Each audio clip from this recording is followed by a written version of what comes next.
Hello everyone, this is Jason Petrozello for Adrenaline Ball, and I wanted to take some time to do a video commentary on the tech tree in Hearts of Iron 3. It's been a good year in terms of games with interesting and innovative tech trees. Earlier this year I did a review for Sword of the Stars, and I talked briefly about how interesting the tech tree is in that game. For this game, for Hearts of Iron 3, we need a lot of visual information to explain what's going on with this tech tree, so I'm doing a video commentary in order to show our readers exactly what's going on. Hearts of Iron 3, as I've stated before, is a strategy game set during the period of World War II. It roughly covers the period from 1936 to 1948. Rather than take this as an opportunity for Paradox to skimp up on the tech tree within the game, they've instead taken this as an opportunity to make a very detailed and interactive tech tree. Now, as you see that I'm just clicking through the wide variety of categories here at the top of the screen, there's a lot of research to be done, despite the fact that the game only covers a very small period of time. But what makes this tech tree interesting isn't the fact that there's a lot to be researched, but in how that research takes place. Hearts of Iron 3 takes the time to give what, for lack of a better term, is experience to a country. And what I mean by that is, a year or two ago, I wrote a blog post that talked about how strategy games borrow from computer role-playing games and allow for countries to develop themselves along a specific path, gaining, for lack of a better term, experience. Hearts of Iron 3 does this by utilizing two game mechanics that are related. Everything you research in the game generates theoretical knowledge, and everything you build or use in combat generates practical knowledge related to a specific field. So, for example, I'm currently playing as the Soviet Union, and I've been building a lot of infantry and have been researching a lot of infantry weapons. If you look at the tooltips down here, because of the research I've done, I've generated a lot of infantry theory. Because of all the infantry I've built and used, I've generated a lot of infantry practical. What this does in the game is, first of all, it makes it easier to research things that you have experience researching and using in combat. So, for example, for me as the Soviet Union, because I've already focused so much on infantry, it is much easier for me to continue my research in infantry weapons and infantry tactics, because I've already been doing it a lot. It also, we'll go to the production screen for a second, it also makes it easier to build units that you've built before. As you can see from the tooltip here, my experience with practical infantry reduces the building and the cost, the building cost and the time it takes to build all infantry units. This is itself very innovative, and it carries with it some interesting gameplay consequences. The most important of these is that if a country has no experience in a particular field, it's going to make it twice as hard for them to play catch-up. So in this case, as the Soviet Union, I have practically zero experience in rocket science or rocket practical. So if I wanted to play catch-up with the Germans in terms of rocketry, it's going to be twice as hard for me to catch up to them, in addition to the fact that I'm already behind them temporally.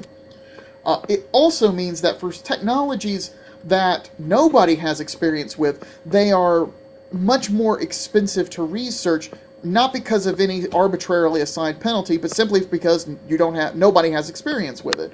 The best example of this is, of course, atomic research. By 1939, nobody's built an atomic weapon yet.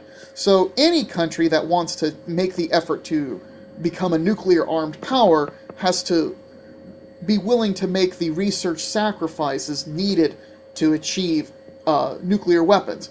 If you're taking a look at the interface right now, there's 1, 2, 3, 4 technologies to research at this with this penalty that you see in the tooltip before we could even start thinking about researching nuclear bombs. And even once we've researched nuclear bombs, we won't have a lot of practical experience even then, and it will take longer to build the first run of nuclear weapons. Now, because of how this system works, Paradox has included an entire field of theoretical research, as you can see from the tab that I'm looking at right now. This theoretical research has zero practical effect in the game in terms of being able to build things or advance your units and give them upgrades. What this theoretical field does, though, is it allows you to develop extra theoretical knowledge that can be used to speed up research in particular fields. As we've just seen, researching nuclear weapons is incredibly difficult because it is hard to build up both theory and practical. Well, we can solve that problem by going to the nuclear physics research theory and researching that alongside it. The catch is that basically doubles the cost of any research endeavor by doing that. And by that I mean, if you take a look over here where my mouse is, I'm looking at how research is divided up.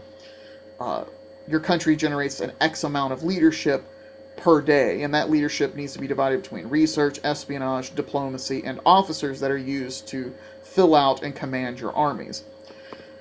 Every point of leadership you put into research allows you to research one project. Now, because the Soviet Union here has 14 and some change leadership devoted towards research, I can research 14 projects at the same time. Well, if I need to research theory to speed up something else, that's an extra research project that my tech teams have to research, in addition to all the other work that they're doing. What this game mechanic does is it allows for countries to make the effort to specialize, and at the same time, it doesn't allow other countries to play catch-up if they neglect a particular field. So, in the case of say, my Soviet Union here, I have done zero work on capital ships, heavy cruisers, battleships, and aircraft carriers. Well, it's 1939 already. If I've decided that I've made a mistake and I want to get into the capital ship game and build a navy with capital ships, I am so far behind that anyone who's been maintaining their research and building these kinds of ships to get the practical experience will be so far ahead of me that within the time span of this game, which is only a little more than 10 years, I'm not going to be able to play catch-up. This shouldn't be seen as a way of restricting players' behavior, but instead as a way of enforcing the temporal restrictions inherent in the period. Because, let's face it, naval vessels take years to build. And in a World War II game, you simply don't have the luxury or the time to build extra capital ships, if you haven't been doing it from the beginning. But of course, anyone who's been specializing in this kind of stuff may not, say, have been working on their rocket science and won't have access to that kind of a technology.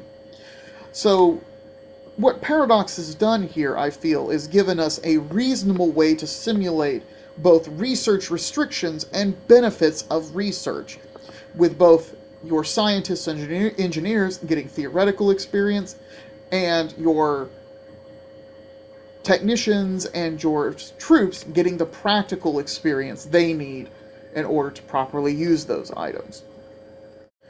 One other thing before we leave the tech tree of Hearts of Iron 3 behind is you'll notice that there are colored numbers and year stamps on every technology. The colored numbers indicate how difficult the technology is to research. So, say, the STV OBR.1940, it's an infantry small arm, it's easy to research. Whereas, say, if you want to research night vision equipment, it's much difficult to research. Furthermore, the date stamps assess a penalty to research if you try and research something ahead of time. Now, when you combine this with practical and theoretical experience, it means that countries that have taken the time to invest or specialize in a certain field will be able to get ahead technologically, and won't have their penalty from being ahead of time will be compensated for by practical and theoretical research. And with that, that wraps up my video commentary on the tech tree in Hearts of Iron 3.